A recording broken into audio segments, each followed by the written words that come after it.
Mais um episódio no ar do Reteté Cast. Você é muito bem-vindo aqui no nosso canal Reteté Podcast. Hoje nós temos uma entrevista muito bacana e muito profunda, hein? Você tá preparado? Tá preparado? Tá preparada? Fala aí pra mim. Pastor Carlos Tavares, apresenta pra gente a nossa entrevistada de hoje. Isso aqui no Reteté nessa noite, a esposa do pastor Newton, Yara Valquíria. Fala comigo, Gida. Boa noite, Pai do Senhor Jesus. Boa noite, é um prazer estar aqui com vocês para mais um Reteté de Jeová. Eita, glória! Quero dizer para a pastora Yara Valquíria que você é muito bem-vinda nessa bancada aqui, viu? Esperamos aí que hoje a gente possa alcançar muitas vidas, né, e despertar pessoas para que a gente possa aí construir um novo amanhã, né? Verdade, verdade. Estamos juntas aqui. E é sobre isso, né? Sobre o novo. Paulo vai dizer que as coisas velhas se passaram e acho que tudo se fez novo. Você viveu essa transformação aí, mesmo estando dentro do evangelho, já dentro da igreja, porque a gente tá sempre falando disso aqui, né? Que é uma construção contínua, a Cíntia sempre lembra, a Cíntia aqui lembra, né, que é, né, uma permissão, você precisa se permitir, você precisa, né, deixar, você precisa conhecer, né, você precisa se submeter para vir isso aí, não é só para quem tá lá fora, e quem tá lá fora tá olhando só, mas não quero entrar, mas quem tá dentro também tá passando por esse processo, né? Conta aí. Então, quando nós temos o costume de dizer que a gente quer tudo novo, mas a palavra já diz mesmo que para o novo vir, o velho tem que sair. Forte. E muitas vezes a gente olha e pensa assim, como que é esse velho, né? A velha natureza precisa morrer para que a nova natureza venha. O velho homem precisa deixar de ser o velho homem para que o novo homem cresça em nós. E aí quando a gente começa a entender, eu falo sempre isso, a gente só desfruta do que nós entendemos. E a maioria hoje das pessoas não está desfrutando de um evangelho genuíno porque ainda não entendeu o que Deus tem. Porque queremos andar no novo com as práticas velhas. Queremos andar no novo com nossos comportamentos velhos. E eu vivi durante anos dessa forma, querendo viver o novo de Deus, as promessas de Deus, tudo que Deus tinha, mas sendo a Yara velha, a Yara mundana, a Yara com os pensamentos totalmente deturpados, com a boca suja, né? Com o coração contaminado, com a minha alma cheia de lixo, até um dia que o Senhor disse, é necessário você fazer caminhos de volta, você começar a ser moldada, porque Romanos diz, né, que nós precisamos entrar na forma, no molde do reino de Deus. E como é difícil, porque quando você entra no molde, Deus vai cortando os excessos, Deus vai tirando o que não presta. Então, quando você vai entrando nesse molde, você vai entendendo que tudo quanto Deus tem para você é muito melhor do que o velho que você está vivendo. Eita glória! Forte, hein? Já começou com forte, né? Já começou bem forte. E aí eu quero chegar nesse ponto aqui, ó. Eu tinha muito lixo na alma. O que a gente pode falar para quem está assistindo ali que a pessoa pode identificar que é lixo na alma e acha que não é? Porque não se percebe porque não tem entendimento. Pronto, agora eu gostei da pergunta. Arrasou, vamos lá. Quando a gente fala de lixo da alma, são lugares que Satanás atua. São lugares onde demônios, né? Ninguém quer ser endemoniado. Eu sempre falo isso também. Sim. Crente não quer ser endemoniado. Crente quer ser cheio do Espírito. Mas são áreas vulneráveis que o diabo torna cativos dentro de nós. Como? A falta de perdão. A falta de perdão é uma área fortíssima onde Satanás opera. Porque o Senhor diz assim, que nós precisamos dar a outra face, que nós precisamos amar, que nós precisamos perdoar 70 vezes 7. Qual é o crente que não sabe disso? Não é verdade? Mas quando algo acontece conosco, a gente já olha e pensa assim, aconteceu com a gente. A ofensa já entrou, a raiva já entrou, a ira já entrou, a falta de perdão. Porque eu aprendi isso, nós só deixamos de perdoar quando toca no nosso ego, quando toca no nosso orgulho. Porque a ofensa é o orgulho ferido. Então eu vivia assim, com essa raiz dentro de mim, com essas áreas de vulnerabilidade, com os meus pensamentos totalmente deturpados. Eu estava dentro da igreja, eu louvava, eu pregava, mas dentro de mim tinha lixos de vingança, lixos da ira, lixos da falta de perdão. Então são áreas que Satanás segura na mão. É assim que eu vou explicar para você. Mágoa, ressentimento, né? Outra coisa que eu tinha muito, eu lembro disso, e isso eu gosto de falar, porque às vezes nós perdoamos, mas a Cíntia tá lá e eu tô aqui. Então isso chama-se indiferença. Indiferença é pecado. Indiferença também é uma área aonde o diabo opera. Então deixa lá, Cíntia, eu tô aqui, tá tudo bem, eu perdoei, mas ela lá e eu cá. Mas isso quer dizer, então, que eu tenho que perdoar e voltar a andar com a pessoa? Porque tem muito disso, né? Tem. Eu perdoei, limpei, mas eu não quero mais proximidade. Tá, eu passei por várias situações. Inclusive, um dia desse eu passei por uma. Alguém fez algo comigo e eu disse, Senhor, tá perdoado. Olha, eu não tenho raiva dela. Eu sempre conversava com ela, né, no WhatsApp e tudo, só que eu não quero ela na minha mesa. Senhor, eu não quero ela na minha mesa. Essa era a minha oração. E um belo dia, essa semana retrasada, ela me ligou e falou assim, posso ir na sua casa tomar um café? Aí eu respirei, olhei o meu WhatsApp, falei, ai meu Deus, o que eu vou fazer? Aí fui lá no Nilton, falei, olha, fulano tá querendo vir aqui em casa tomar um café. Ele falou, você falou o quê? Aí eu pensei, mas eu sempre disse pra Deus que eu não queria ela na mesa.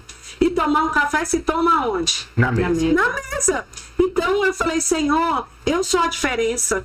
Sou eu que sou a crente. Sou eu que sou a serva de Deus. Eu disse, pode vir. Quando ela chegou lá em casa, meio que desconfiada, porque a pessoa sabe o que fala, sabe o que faz. Eu botei a mesa, eu sentei, eu conversei. Eu passei horas conversando com ela. Quando ela foi embora, sabe o que ela disse? Me perdoe. Muito obrigada, eu estava precisando disso. Você hoje alegrou o meu dia. Então, quando eu falo perdoar, muitas vezes você vai ter que sentar. Mas sabe que eu acho que quando Deus faz isso com a gente, quando acontece comigo, que acontece várias vezes, né? Com todo mundo, eu acho. Eu falo logo assim, tá me testando, né, papai? Eu falei. Tá me testando. E aí, quem sou eu na história? Né? Quem sou eu na história? A diferença. E aí a gente tem que engolir, né? Chorar lá. Eu conto com essa questão de perdão, que eu vivi uma história muito difícil e eu chorei muito tempo de joelho. Falei, Deus, eu quero perdoar, mas não tô dando conta. Coração pesado. Mas eu fui orando e chorando até um dia ficou leve. E aí essa pessoa precisou de mim, precisou num sufoco muito grande. E aí eu falei, eita Deus, agora você quer ver mesmo se eu perdoei, né, papai? E aí eu fui lá e ajudei. Porque é sobre nós e Deus e mais ninguém. E muitas vezes tudo que Deus espera de nós é que nós possamos ser resposta na vida do outro. Porque pergunta a gente já se torna todo tempo. Que crente é esse? Como é que é isso? Como é que é aquilo? Mas a resposta é diferente. Quando você dá, porque o reino de Deus espera que eu e você damos uma resposta à altura do reino. Jesus provou isso. Ele deu uma altura acerca do reino de Deus. Ele veio para a terra. Aconteceu tudo que aconteceu com ele, com Judas, né? E no último dia, quem que Jesus estava lavando os pés? De Judas. Então, assim, a gente precisa dar uma resposta à altura do reino de Deus. Eu costumo dizer isso na minha igreja. Nós precisamos ser essa resposta. Eu ia falar assim, né, que uma questão que a gente sempre abre, que não é só para quem está fora da igreja, né? É dentro da igreja também. Porque às vezes as pessoas estão fora da igreja e acham que elas não conseguem, né, ser crente porque precisa passar por tudo isso, né? Enfrentar tudo isso. Mas como você colocou aqui, foi bem colocado, é o molde do reino, né? O modelo do reino, é a cultura do reino. E você precisa vir essa cultura. Você precisa conhecer essa cultura, né? Se envolver com essa cultura.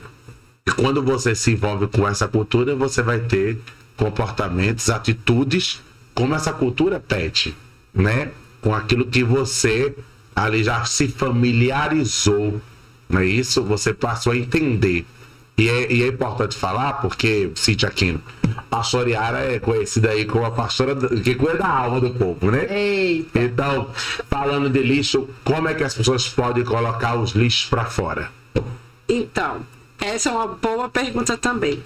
A primeira coisa que nós precisamos entender é que o falar é curador. Quem fala é curado. Todas as vezes que nós olhamos para as pessoas doentes, são pessoas que geralmente têm muita dificuldade de falar o que está sentindo, de falar o que aconteceu, de falar como está aqui dentro. Porque, como o pastor Carlos está aqui falando, da cultura do reino, né? Nós também temos uma cultura terrena. Tudo que a gente aprendeu vem de dentro da nossa casa. E dentro da nossa casa nós aprendemos o quê? Ninguém tem nada a ver com a sua vida. O que aconteceu aqui, morre aqui. O que acontecer com você, ninguém precisa saber. Então nós aprendemos a nos calar. Nós aprendemos a não nos expor. E para que haja cura, nós precisamos nos expor. Precisamos falar dos nossos sentimentos. Falar daquilo que exatamente nós sentimos. Porque muitas vezes alguém vem e nos feriu. Então nós guardamos a ferida. Nós internizamos a dor, guardamos a ferida, e aquela ferida muitas vezes vão se tornar para nós os nossos deuses. Elas vão ser aquela que vai guiar o nosso caminho. Por que uma pessoa ela é desconfiada? Você já se perguntou? É ruim você caminhar com uma pessoa desconfiada, mas uma pessoa desconfiada geralmente é uma pessoa que já sofreu muito, que já se decepcionou demais, que já foi muito traída. Então todo relacionamento que ela tem, ela tá com o pé na frente ou tá atrás. Mas quando ela decide tirar o lixo da alma, que é a desconfiança, a dor da traição, ela consegue sair desse lugar e se relacionar. Mas para isso ela precisa falar. E quando eu falo falar, nós precisamos ter pessoas que têm caráter, que são pessoas que a gente tem confiança para poder se abrir. Porque também tem muitas vezes que as pessoas se abrem e aquilo que ela falou que era no secreto se tornou para todo mundo. Então, para hoje existem terapeutas, psicanalistas, hoje existem psicólogos, hoje existem conselheiros, pessoas que realmente têm caráter e que vai cuidar de você. Então você precisa falar da sua dor. Isso chama-se gestão emocional. Porque muitas pessoas têm preconceito, né? Principalmente cristão. Tem muitos cristãos que têm preconceito com o psicólogo, o psiquiatra, tem preconceito com o terapeuta. Qual é o conselho que você falaria para os preconceituosos, né? Então, eu passei 2 anos fazendo terapia. A priori, eu fui a princípio, porque era uma amiga minha, que não era nem muito amiga, que abriu um consultório e eu fui. Só que no primeiro dia, eu lembro que eu fiquei encantada, porque alguém estava me ouvindo. Porque pastor só ouve ovelha.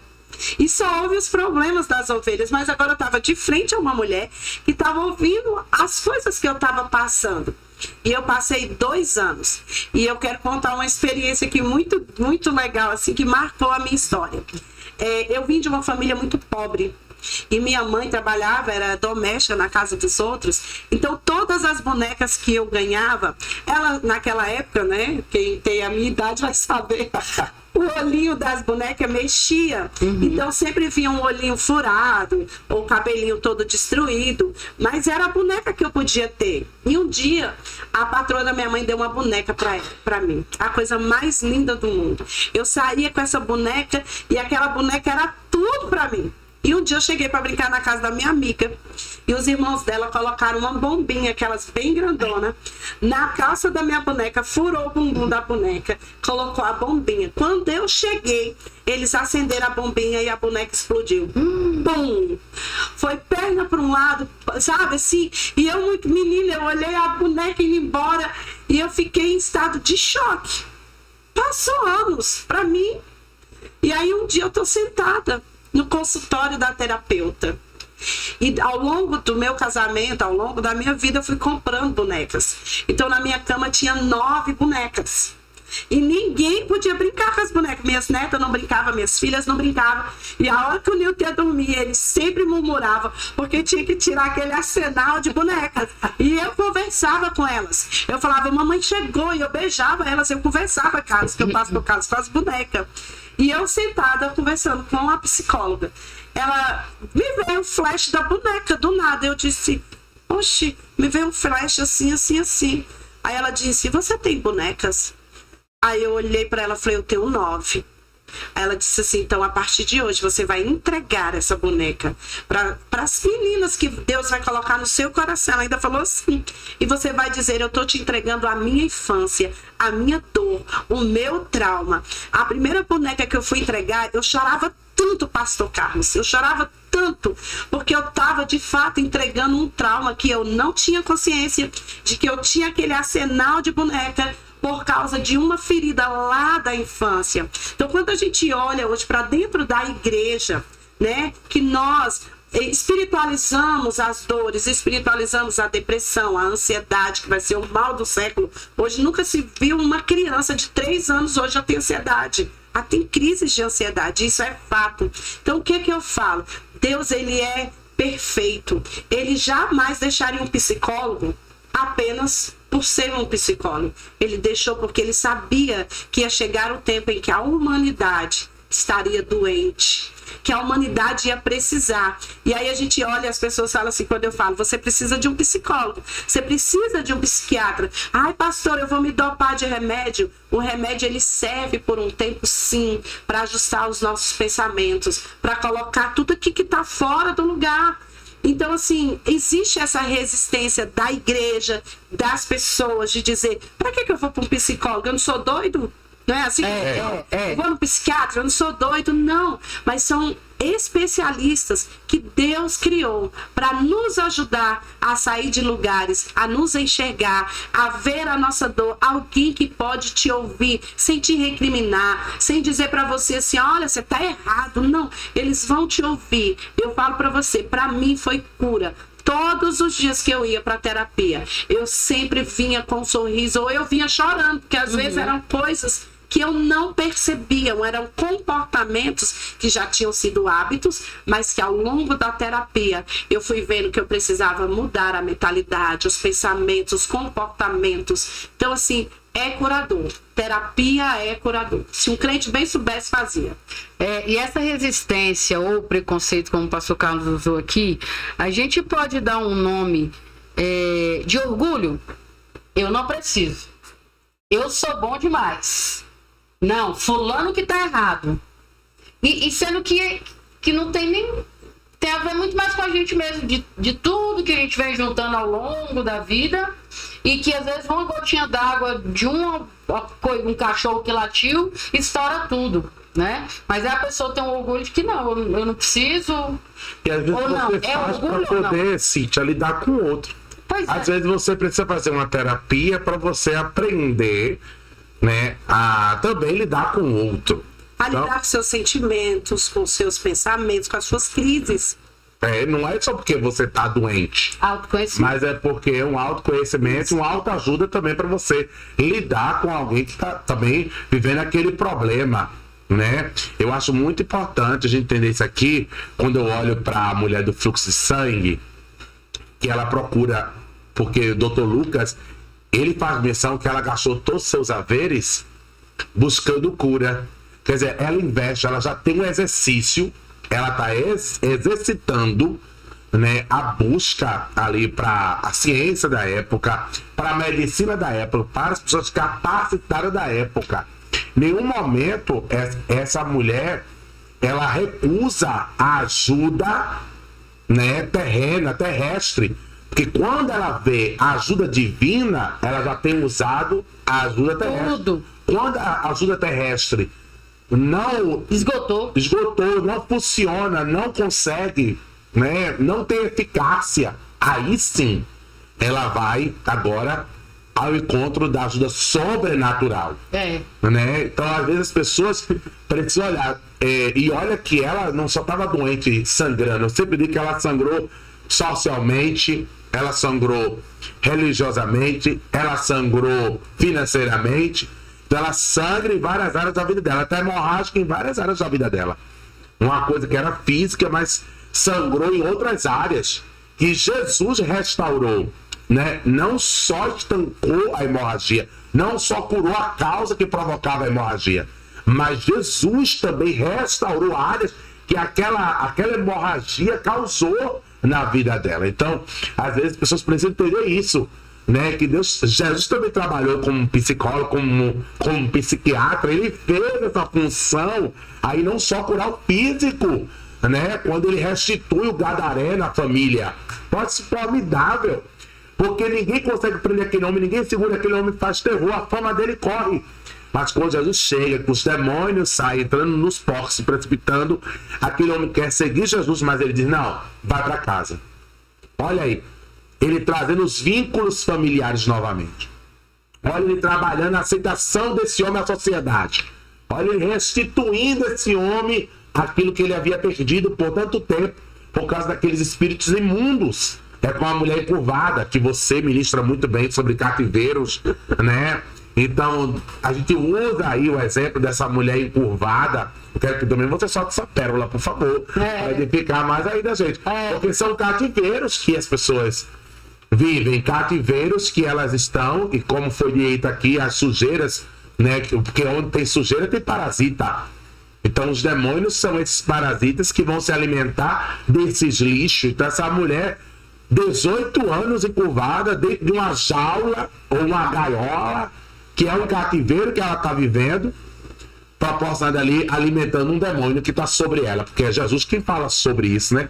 E Jesus ainda usa a psicologia, fazendo com que ela volte 18 anos atrás, porque é Jesus quem forma essa filha de Abraão, e era crente, essa filha de Abraão estar assim há 18 anos. Então não é uma questão, né, que as pessoas possam olhar e dizer: não, isso não está na Bíblia. Está na Bíblia, né? Você que não está chegando com esse olhar, mas a palavra nos mostra, e como os crentes, como a igreja precisa, né, desse olhar para sair desses cativeiros.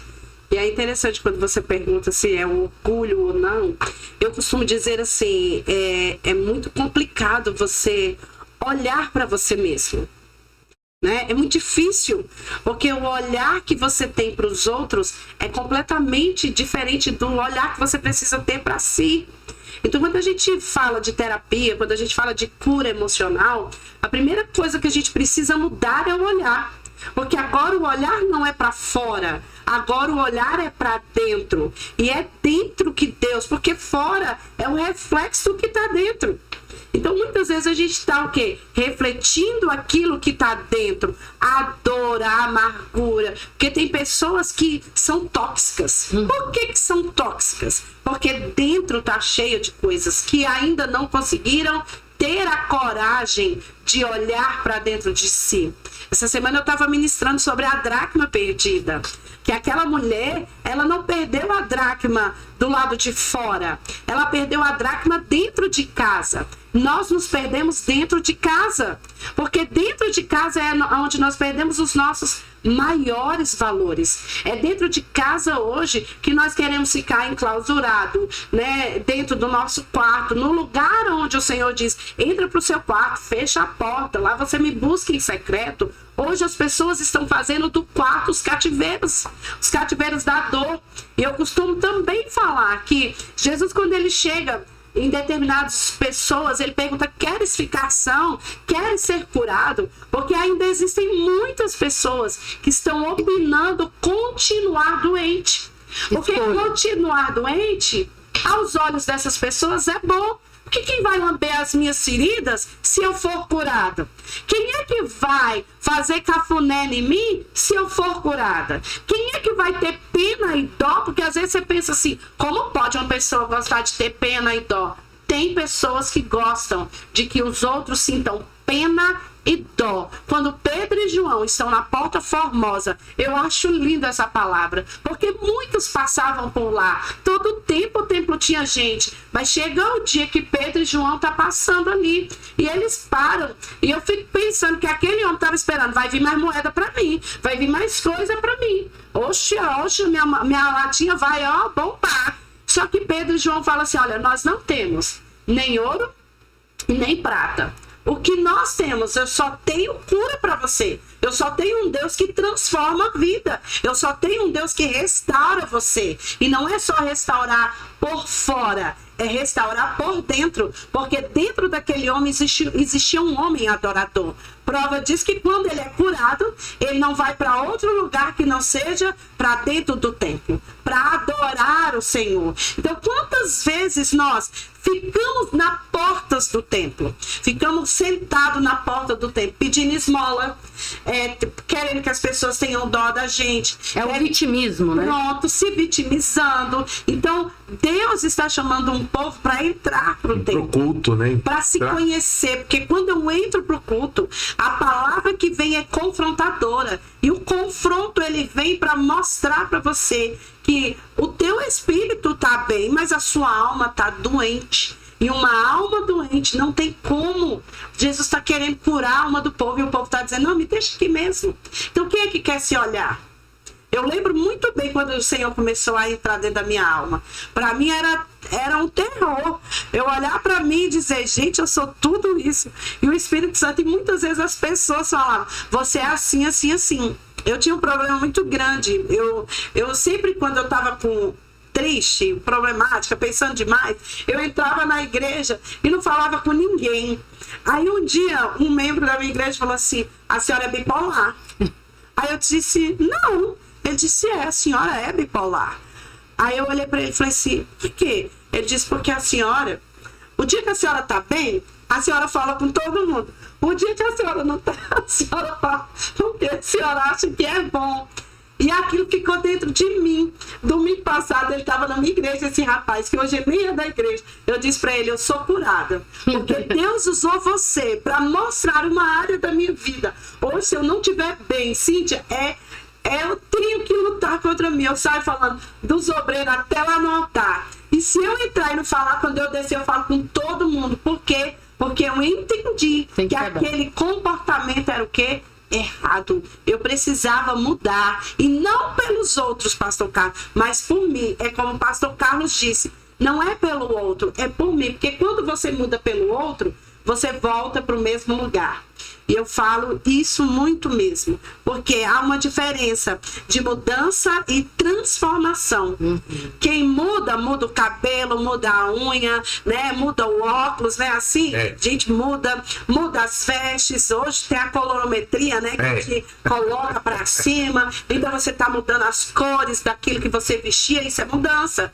Mas quem se transforma, transformação, só é de dentro para fora. Aleluia. Não existe outro tipo de transformação que não seja de dentro para fora. E prova disso é quando Jesus chega em Caná da Galileia. Eu acho lindo. Ele vai transformar água em vinho. E a água nunca foi voltando mais a ser, né? O vinho não volta mais a ser água. Porque aonde Jesus entra, não tem como você se tornar mais o mesmo. Você permite que ele entre dentro de você. Você permite que ele comece a te mostrar. Ele te mostrar quem você é, por mais que você corra. Porque a gente corre muito de nós mesmos. Porque não é bom se ver. Mas é curador quando você entende. Eu preciso me olhar, parar de olhar para o outro. E quando Deus coloca você na lei do espelho, aí você olha e fala assim, mas fulano é assim. Para pensar, será que eu também não sou assim? Será que aquilo, sabe, que tem no outro não está em mim? Então, quando você rejeita se olhar, Deus não desiste de nós. Deus não desiste de nos curar. Então, o que ele vai colocar? Alguém na sua frente, para que você viva a lei do Espírito.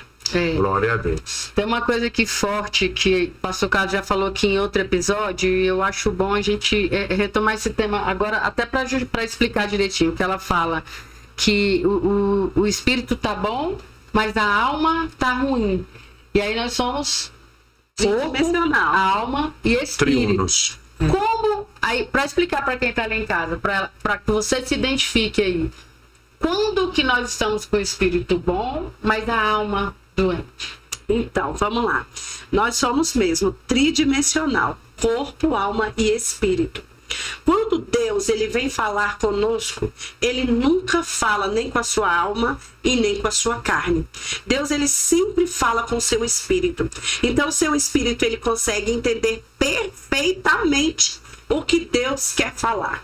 O seu espírito não tem dificuldade de entender as coisas do reino. O seu espírito não tem dificuldade de entender as coisas do céu.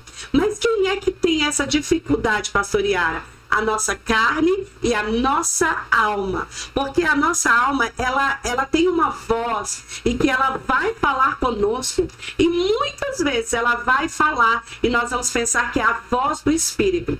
Lembra quando a viúva de Naim tá levando o filho, né? A Bíblia vai contar essa história. Ela perdeu o marido, ela perde o filho, ela perde os sustentadores da casa. E eu fico pensando como que aquela mulher tá, Carlos, olhando para o marido que foi, para o filho que era a esperança dela. Agora ela se vê sozinha.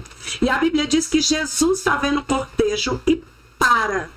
E quando Jesus para, a palavra que Jesus fala para aquela mulher, ele não fala assim: eu vou ressuscitar o seu filho, eu vou te trazê-lo de volta. Jesus olha para ela e fala assim: não chores. Por quê? A alma estava louca, a carne, o físico estava desfalecido. E Jesus está dizendo para ela assim: você não pode mais chorar, porque eu preciso falar com o teu espírito. Porque muitas vezes a nossa alma vem atrapalhando o que o Senhor quer falar. Você já percebeu que quando Deus fala conosco, a gente chora, né? Mela toda a cara. Quando o Senhor termina de usar o vaso, usar o profeta, você pega e fala assim: o que foi que Deus falou? O que foi que Deus falou? Naquela hora, a sua alma sobressaiu o seu espírito, roubou a palavra que Deus tinha para você, porque você está chorando, você está desesperada. Então ela te roubou, a alma está desconectada do espírito. É simples assim, a gente precisa entender. Quando Deus me disse isso, eu falei: meu Deus, não chore. Senhor, mas que coisa estranha, né? Mulher perdeu o filho, a mulher perdeu o marido, o Senhor está dizendo para a mulher não chorar? E o Senhor disse: é porque eu não tenho nada para a alma. Eu não falo com a alma, eu falo com o espírito. Então o nosso espírito, ele está conectado com Deus. E a nossa alma precisa se conectar com o Senhor. Porque nós vamos dar conta da nossa alma, daquilo que nós fazemos com a nossa alma. Então pense, quando o espírito está pronto, ele consegue entender e captar tudo que é do reino. Ele não tem dificuldade em obedecer. Nada atrapalha. Nada. Ele não tem dificuldade de se render, de se dobrar. Quem é que tem a dificuldade? A alma e o corpo. Por quê? Porque a alma é a sede das emoções, não tratadas, e aí atrapalha o espírito. Aí você escuta a alma, acha que é espírito e mete os pés pelas mãos. Desse jeito. É porque o espírito não adoece. O espírito, ele não envelhece. E vivifica, né? Ô, Cintia Aquino, você não se sente com a idade que você tem hoje. Nunca. Porque o seu espírito não tem essa idade. É diferente. Então, o corpo e a alma, cansa, né? O corpo isso, cansa. eles envelhecem. Mas o espírito não. Então, o espírito não tem um momento mal ou ruim. E por quê? Porque o Espírito Santo, quando a pessoa vem a Cristo, está bem claro isso aqui, porque tem algumas pessoas que não são evangélicas, e para você entender isso, quando você confessa ao Senhor Jesus Cristo como Senhor e Salvador da tua vida, o Espírito Santo é imprimido no seu espírito. Acabou. Aí o Espírito Santo que está imprimido no seu espírito vai agora governar essa alma. Que biblicamente é Canaã. Quem está lá em Canaã? Jebuseu, Eveu, Amorreu, tudo que tem eu está lá. Ainda tem os filhos de Aná, que é gigante. Zeus está tudo lá. Ainda tem os gigantes. E o seu espírito, pela imprimida aqui, tendo a pessoa do Espírito Santo, que é o homem interior, e recebeu aqui o Espírito Santo. Então, esse homem interior, com o Espírito Santo, vai conquistar essa alma. Vai tomar ela ao controle. Por isso Jesus disse que a carne é fraca, mas o espírito está sempre pronto. Porque a carne se submete ao espírito, ao homem interior. Ela se submete ao homem interior que está com o Espírito Santo imprimido nela. Então a gente tem que olhar e ver que eu preciso ter uma vida no espírito. Agora eu preciso cuidar da minha alma, tratar a minha alma. Porque senão ela pode me levar, como a gente está, né, no mês de setembro, ao suicídio. Tá? Como ela pode levar alguém o quê? A depressão, geralmente são passados mal resolvidos, que o passado é algo que não tem lugar. Então, você vai ver a ansiedade já são preocupações futuras, e aí você vê que a alma começa a mexer com tudo, sobre o seu psicológico, o seu sentimental, porque ela é a sede disso. Com o seu corpo. Né? Aí ela vai satisfazer o que? A carne, a vontade da carne. E a carne só é obra, tá? É prostituição, é avareza, né? Glutonaria, e por aí vai. A pessoa come, tá lá comendo, porque é a carne. A carne aqui, naquele momento, né? É a idolatria que é a avareza.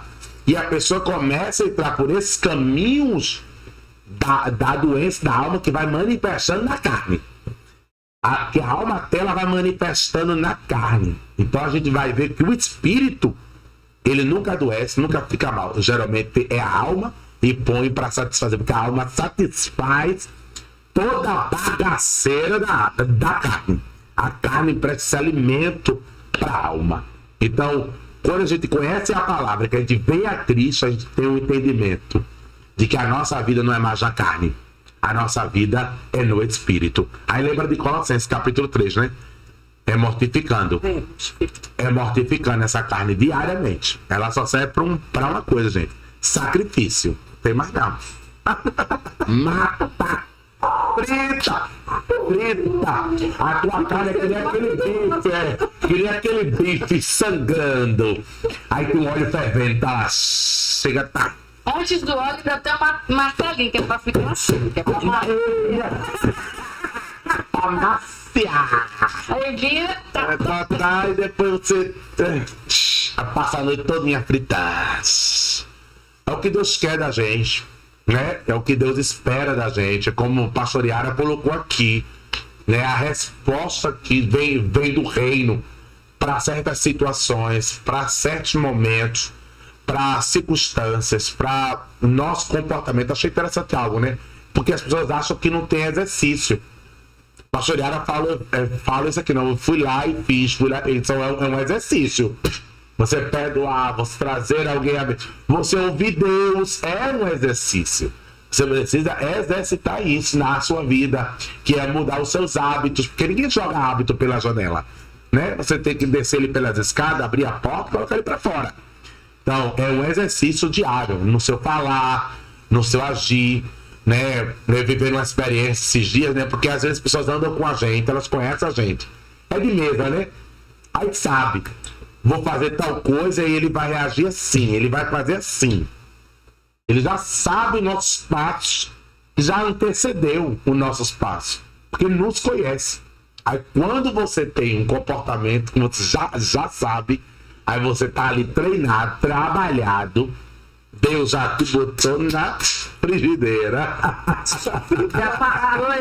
já passou bem. Tu já levou as pancadinhas pra ficar macio. Aí o que você faz? Você exercita aquilo que você aprendeu. Porque as pessoas estão aprendendo. Nós estamos aqui, estamos aprendendo. Verdade. Tudo aqui é um aprendizado. E a gente está ouvindo. Então exercita. Então você faz exercício. O exercício. Então alguém esperando que eu fosse reagir, entendeu? No grito, que eu fosse pá. Não. É como você... Até Jesus desprezou o desprezo. Até ele. Até Jesus, ó, a melhor coisa é essa. Que a gente aprende com Jesus. É não dar atenção ao desprezo. É você não receber a afronta. Porque o inimigo tá aí todo dia pra te cutucar.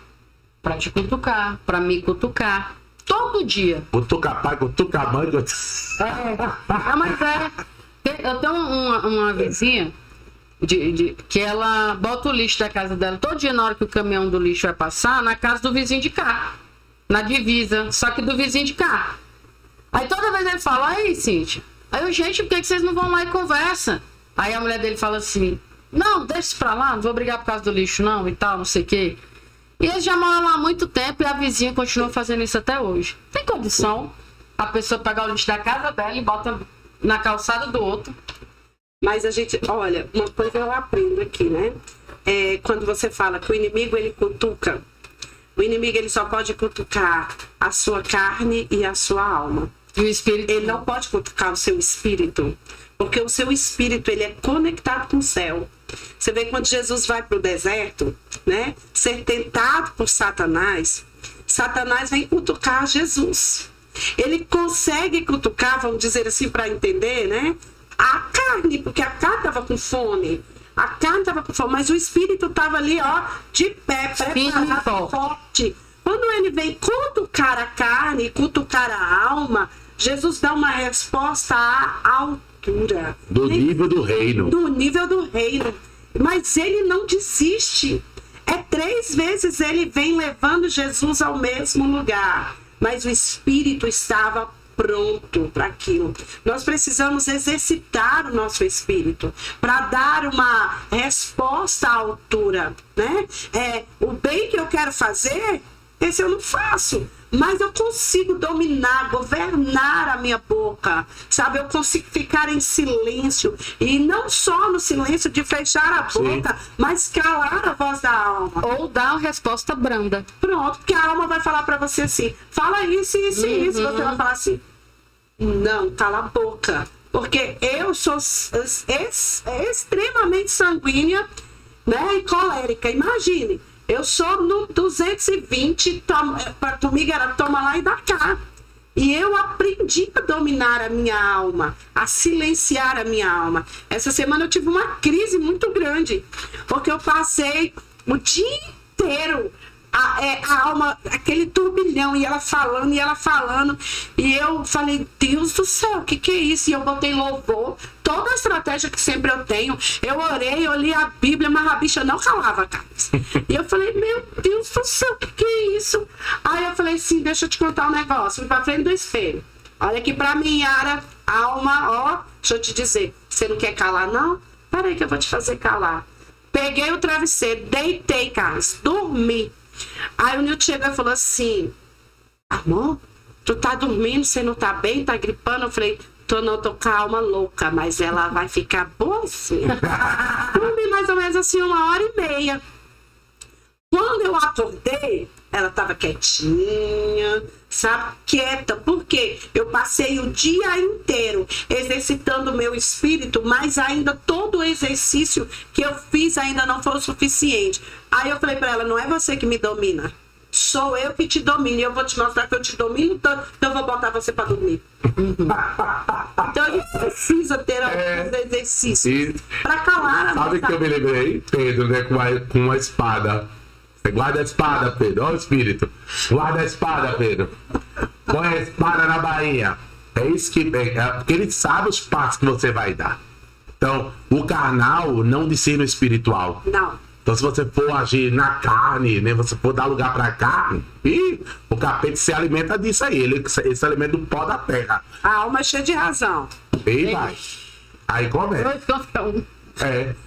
Já pensou? Então, se você não tiver ali a voz do Espírito, né? Como Jesus chegou e disse para Pedro, guarda a espada. É nesse momento aí. Entende? Que a gente vem. E tem uma coisa interessante também que a pastora Yara falou hoje, e está muito em evidência hoje já tem até vários rios com exemplos. Quando a pessoa é colérica, quando a pessoa é... Fleumática. E tal. E nem todo mundo entendeu isso, né? Que é essa questão dos 4 temperamentos. Porque às vezes, isso você vai ter dentro de casa na sua família, seu pai, sua mãe, seus irmãos, quando você casa com seu marido, seus filhos e neto e tal.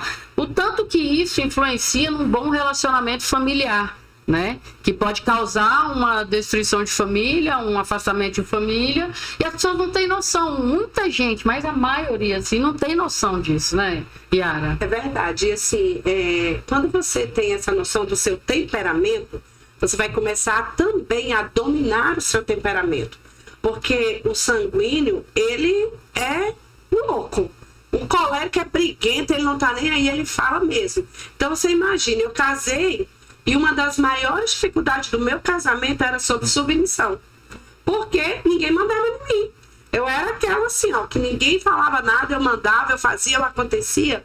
Então, quando eu comecei a estudar, porque esse também é o mal do brasileiro, né, do mundo, é não querer aprender sobre aquilo que te faz mal, sobre aquilo dos seus comportamentos. Então, quando eu comecei a estudar e aprender, eu comecei a me dominar.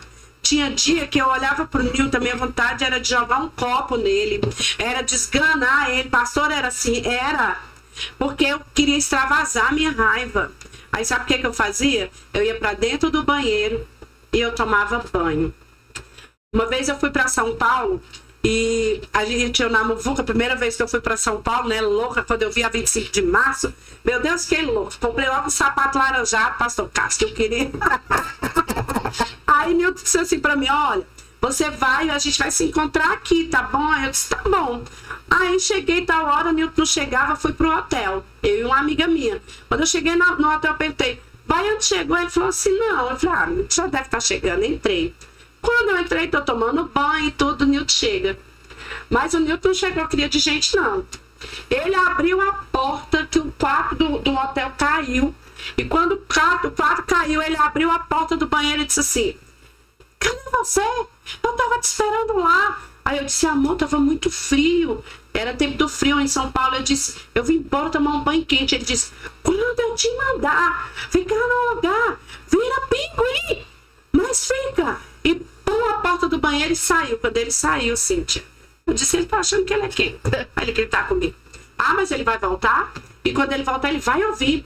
Aí, eu com tanta raiva, pastor Carlos, que eu tomei banho e eu lavei, eu usava um apliquezão grande, eu lavei esse cabelo, eu sequei meu aplique todinho naquele secador de hotel.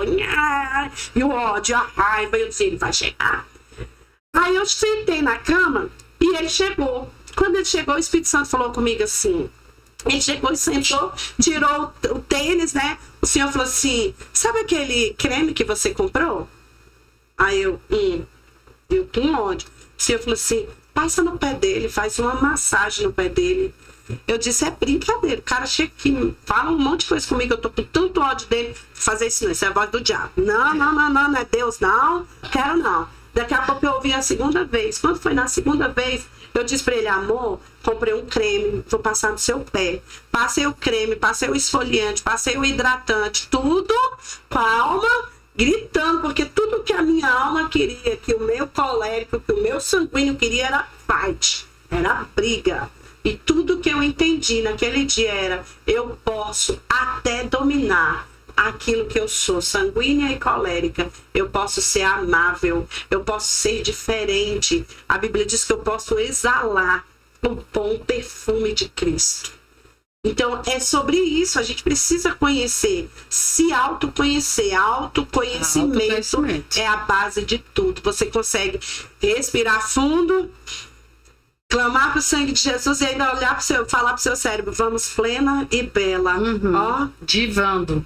Pronto, divando para Cristo, porque é sobre Ele, não é sobre nós. É desse jeito. Forte, Brasil. Mas eu quero tocar aqui nesse assunto, assim, que tá tendo até uma polêmica, se vocês não viram, mas hoje, assim, sai uma nota, até a Bispa Isa Reis, né, ela fez vídeo, live, sobre uma mensagem de um pastor dentro da sede da Assembleia de Deus em São Paulo, where ele falou, né, que a mulher deveria até rastejar aos pés do marido, tratou assim de forma bem pejorativa, também falando, né, desse jeito, se arrume, você tá lá, você é gorda, barriguda e tudo mais. É uma coisa assim, você tocando aqui, eu sei que foi um momento de fúria, né, um momento ali, né, de ira, né, mas assim, hoje, né, porque isso dentro de um matrimônio, dentro de um relacionamento, como é que as pessoas podem cuidar disso, né? Você falou muito do seu, né? Mas você com ele, né? Nesse tempo dessas explosões, né? Porque não é só uma questão, como a gente falou hoje aqui, né? O inimigo, ele vem para querer a sua carne. a sua resposta foi à altura do rei, né? Eu sei que a palavra branda quebrando o furor, disse o sábio Salomão. Mas a gente olha e vê, né? Um marido que tem esses arroubos, essa fúria, né? Muitas mulheres hoje, né? Dentro da igreja principalmente, até porque a religiosidade diz, não suporta, fica lá, né? É seu esposo, né? Você precisa... Mas aí, o conjunto disso aqui, né? O que precisa ser tratado aí, né? Porque não só existe o seu temperamento, existe também o temperamento dele, né? Eu me conheço para ajudar o outro a se conhecer, é isso? Eu me conheço, me ajudo para ajudar também o outro, né? Aquilo que a gente estava falando sobre a terapia, né? Eu preciso me lidar com o outro. E aí? É verdade isso aí, lidar com o outro. A gente precisa saber lidar com as situações. Lá em casa, eu costumo também falar assim, que a gente era muito parecido um com o outro, muito explosivo. Às vezes a gente brigava muito, nosso casamento era muito conturbado. Mas eu tinha consciência de que meu casamento era propósito de Deus. Desde quando eu comecei a namorar com o Nilton, a gente namorou um mês. Namorou, noivou e casou. Então você já vê que foi muito rápido. E Deus tinha um propósito comigo. E eu precisei olhar para ele. Eu tinha pavor dessa palavra submissão. Eu tinha pânico, porque é aquilo que eu vou voltar. Eu aprendi dentro da minha casa que homem não mandava nem mulher. Minha mãe sempre falava isso. Yara, homem não manda em mulher. O dia que eu ver um homem mandando em você, você apanha. Então eu aprendi a ser dessa forma. Eu vim de uma situação de abuso, de estupro. Então, assim, a imagem masculina para mim, toda a vida foi muito deturpada. Então, eu não respeitava de forma nenhuma submissão, jamais. Eu dentro da igreja, indo para o encontro de casais, eu ficava olhando aquele povo e falava, que povo mentiroso, só tá se beijando aqui no encontro de casais. Olha, beija sua mulher, fala que te ama. Eu tinha pavor daquilo ali. Por quê? Porque dentro da minha casa era uma turbulência, era tudo aquilo. Mas aí eu vestia a roupa de crente e ia para dentro da igreja mostrar uma vida de teatro, mostrar uma vida de mentira. Quando Jesus ele entra dentro da sua casa, voltando à mulher da dracma, a primeira coisa que aquela mulher faz ela vê a bagunça que estava a casa dela. Nós precisamos ver a bagunça que está na nossa casa, porque a desordem também não está só em mim, a desordem também está no outro, né? E entender que eu e o Nilton precisávamos nos alinhar, porque o casamento, ele não depende de um só não faz um casamento, ele depende dos dois, os dois buscando o milagre, os dois buscando ser curados, os dois buscando ser restaurados. Quando aquela mulher entra dentro de casa, Deus mostra a bagunça, os valores foram perdidos no meio da bagunça. Então começa a pensar, como que uma mulher pode se submeter? Ali foi perder o quê? O alto valor. Porque quando uma mulher perde o alto valor, qualquer coisa que lhe impõe, para ela é valoroso. Um prato de comida é valoroso. Então ela é humilhada por um prato de comida. Ela é humilhada por causa de um carro. Então ela se submete migalhas de amor. A migalhas de amor. Então lhe falta o quê? Uma identidade, saber quem de fato ela é, o propósito a qual ela veio. Quando uma pessoa que vive dentro desse cativeiro de abuso, dentro desse cativeiro de dependência emocional, porque a dependência emocional é um forte com um fraco, e muitas vezes a gente vai olhar isso dentro de um casamento, é um forte se relacionando com um fraco, mas quando você é curado, você entende que aquilo que tem no Carlos não tem em mim. Então aquilo que tem em mim não tem no Carlos. Então a gente está o quê? Se juntando, se alinhando, se conectando. Então eu comecei a ver tudo isso, que o que tinha no Nilton, meu marido é extremamente organizado. Eu era extremamente desorganizada. Hoje eu sou organizada, né? Na minha concepção. Eu vejo do tumulto que eu era, já olhei pra ele. Pastor Nilton, aprova aí, pastor Nilton. Meu pai, Quando eu olho meus armários bagunçados, o que eu penso? Yara, organiza. Por quê? Porque o Nilton gosta.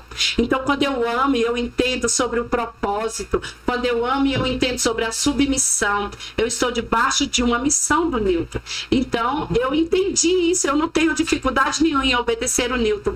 Eu não tenho dificuldade nenhuma em falar as coisas para ele, porque eu aprendi. Então, quando a gente olha um homem desse falando que a mulher tem que se rastejar, que a mulher tem que ser assim, ele precisava falar sobre o alto valor de uma mulher. Ele, de fato, ele não sabe o que é um valor, né? E eu falo para sempre nas minhas palestras, você não tem preço, você tem valor, porque o preço que você tinha, Jesus pagou. Glória. Ele pagou, então você não Olha tem mais preço. Você não precisa se submeter Glória a Deus. a isso. Você tem um valor. E a gente precisa descobrir esse valor. Porque quando você tem valor, ninguém põe preço em você. Ninguém. Eu acho lindo, porque verdade. pastor Nilton cuida da pastor Yara, tá? Cuida, é abdominoplastia, é o silicone. Eu vou dizer, porque o cara pega o microfone pra poder dizer, a mulher tá gorda em casa. Mas não paga uma plástica. Mas ele paga plástico pra essa mulher, quer dizer, ele não cuida dela, ele não compra uma roupa legal pra ela. O cara que não cuida da mulher dele, mas tá olhando pra de fora. A outra é bonita, mas se você quer a mulher bonita, cuide da sua. Zele da que Deus te deu. Tá aqui um exemplo, pastor Yara. Parabéns ao pastor Nilton, se você está olhando o pastor Yara, vendo essa mulher bonita, tá? Primeiramente Deus, segundo o pastor Nilton, tá? Isso é obra, arte, aleluia. Só que eu falo pra ele assim, ele fala, amor, se você for botar na conta aqui, o que você gasta? Mulher bonita tem quem pode. Então você pode. Aí ele olha pra mim, esse dia mesmo eu fiz uma lipo de papado, ó. Linda, maravilhosa. O papo todinho, eu falo pra ele, agora eu tô sem papo, tô perfeita. Aí ele não vai inventar mais coisas, não. Mas sabe o que eu vejo?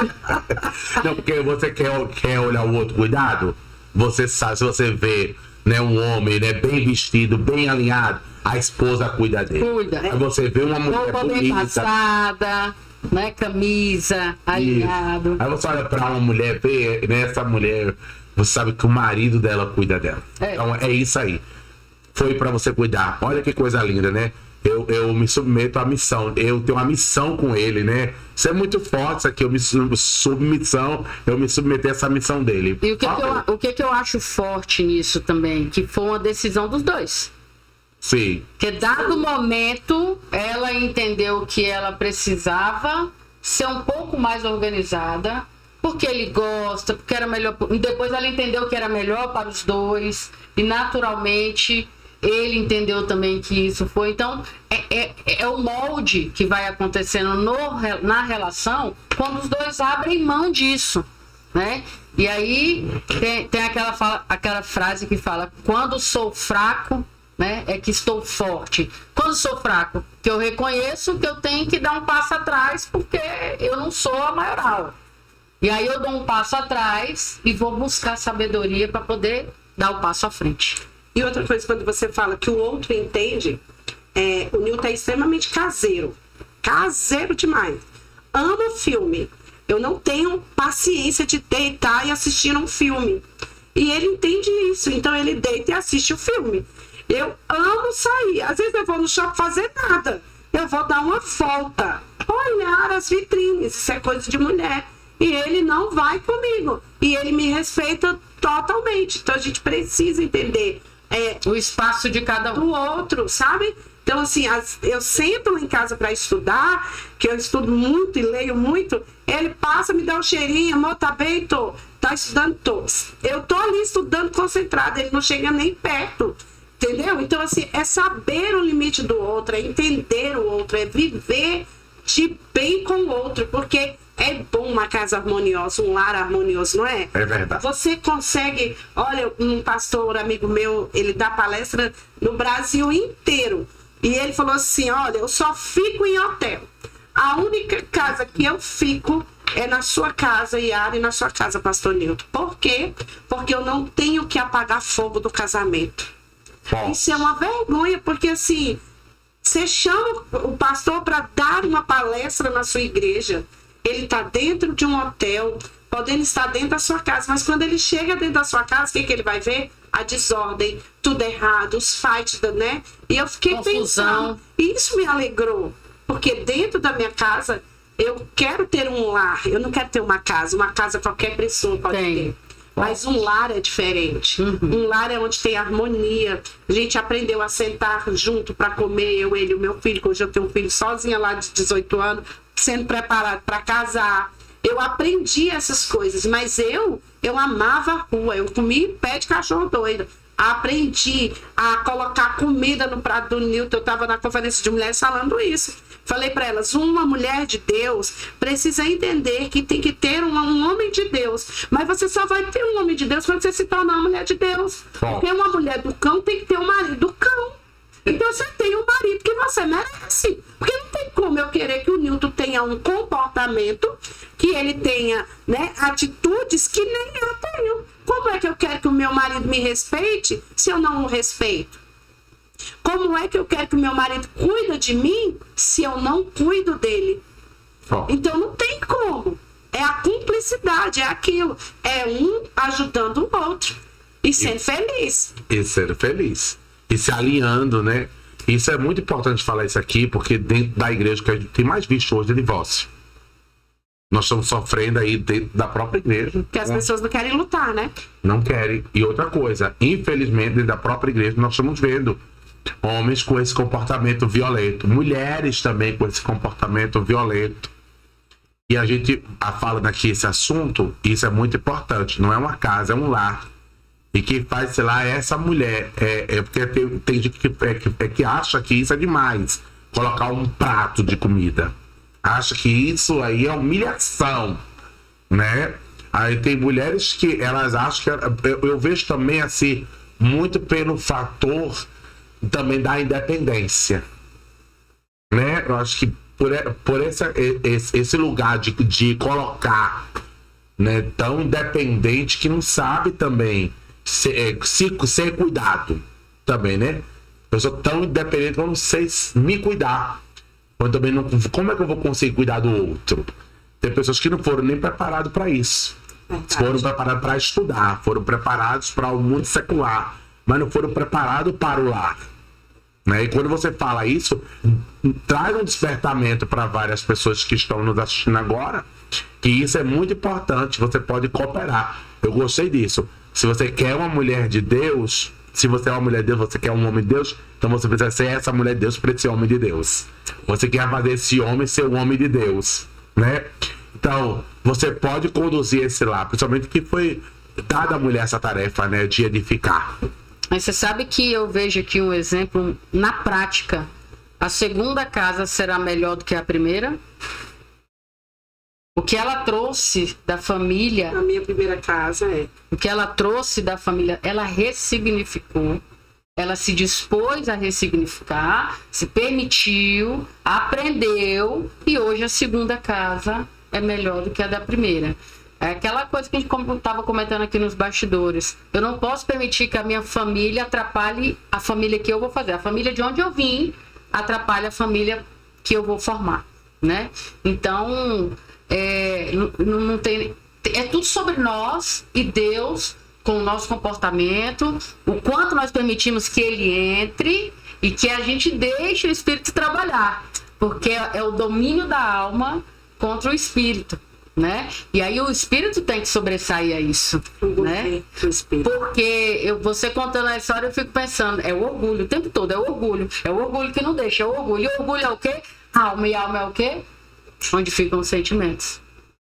E aí a gente tem que trabalhar para que o espírito sobressaia a alma. E olha que eu vim de um lar que minha mãe apanhava do meu pai. Meu pai era alcoólatra. Não tinha respeito. Não tinha nada disso. Então eu fui criada nesse ambiente. Eu sabia me mover naquele ambiente. Eu fui fazer capoeira. Porque, como eu disse, eu sofri abuso e perdi minha virgindade no estupro. Então eu tinha uma aversão de homem. Fui fazer capoeira para me defender de homens. E aí eu me encontro casando com o Newton. Um homem extremamente... A primeira vez que eu briguei com ele, ele bateu na mesa e falou assim, aqui quem manda sou eu. Eu falei, vou casar com esse homem.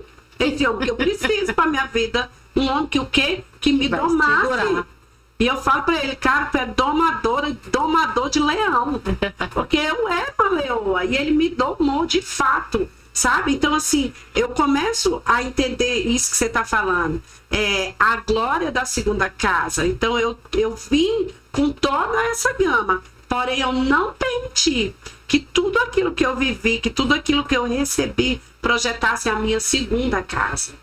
Até veio por um tempo, mas eu decidi fazer da minha casa uma morada do Espírito Santo. É os posicionamentos, né? De chegar na minha casa, sabe? A gente faz faxina junto, a gente trabalha junto. Quando eu não tô bem, eu sento, eu falo e ele ora. Quando ele não tá bem, quantas são as vezes que eu melo minha mão de óleo na hora de dormir, ele tá dormindo, eu boto a mãozinha na careca dele, eu tô orando aqui por ele. Aí no outro dia ele acorda e ele fala: amor, parece que você tava orando por mim, eu senti que você tava orando por mim. E eu tava orando pelo meu esposo. A gente não dorme brigado. E não é porque a gente é um casal perfeito, não. A gente briga.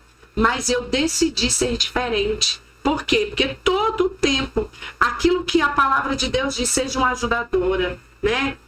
Respeita, sabe? Marido, ame as vossas esposas, né? Como Cristo amou a igreja. Como Cristo amou a igreja, se entregou por ela. Então, assim, é um exercício diário. Você domar a sua alma, você ser diferente daquilo que sua mãe e seu pai projetou, ter pensamentos, como você disse, as nossas crenças, né, ser quebrada, aquela transformação vir. É diário, é todos os dias. Eu falo da alma, mas eu ainda me pego lutando com ela. Eu ensino sobre isso, sabe? Eu ainda me pego nessa coisa assim que eu tenho que me domar, me dominar e fazer com que ela entenda. E aqui existe um governo, o governo do Espírito. Pois eu tenho que louvar horas e horas e horas para ela se calar. Então, assim, é um exercício diário até a volta de Jesus. É como está escrito, né? É a luz da aurora que vai brilhando, Amém. vai brilhando até ser dia perfeito. Glória a Deus, pastor Yara, pela sua vida. Meu Deus, que bom te receber aqui. Foi muito educativo. Hoje foi aqui uma educação cristã, um bate-papo aberto, livre, que a gente pode conversar e as pessoas que estão aí em casa, que vão assistir, vão entender tudo isso aqui e vai com certeza mudar a sua vida, vai mudar a sua história, certo, Cíntia Aquino? É isso aí.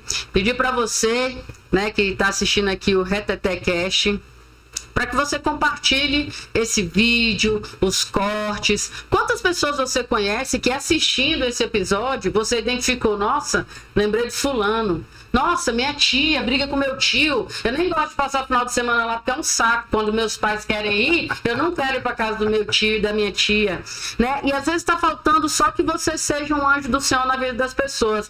Sim, mas eu não sou anjo do Senhor nada, porque eu não domino a minha alma e tal. Mas você pode colaborar com o reino, pode compartilhar, pode mandar o link. Manda no grupo da família, aquele grupo que o povo só quer brigar. Manda lá. Alguém, o Espírito Santo vai tocar e alguém vai assistir. E assim a gente faz um trabalho de formiguinha, porque é um trabalho de formiguinha conosco, porque é uma autoconstrução do autoconhecimento, começa-se a autoconstrução. E também com as outras pessoas. Até porque elas vão olhar para você, para mim, para você e ver, né, que essas ações são as ações que alguma coisa está causando essa mudança. E o que é? E o que é? É conhecer a Cristo? Eu quero conhecer esse Cristo, é mais ou menos isso, né? Então, seja essa pessoa, compartilha, curta aqui. Deixa o like. Deixa o like, curta, compartilha e se inscreva no YouTube, porque toda vez que a gente subir novo vídeo, você vai saber quem é o próximo ou a próxima entrevistada aqui. E sim, o Instagram é reteté.cast. Reteté.cast e no YouTube Reteté Podcast. Obrigada aí pela sua audiência e até a próxima. Um beijo no coração de cada um de vocês. Deus abençoe, pastor Yara, as considerações finais. Eu só quero deixar uma frase para vocês, que eu estava aqui e Deus mandou eu falar. Não se cria águias em cativeiros. Deus te chamou para voar e voar às alturas. Então não deixa mais a sua alma te deixar cativa. Você é águia e você pode subir muito alto. Você vai longe. Beijo. Obrigado.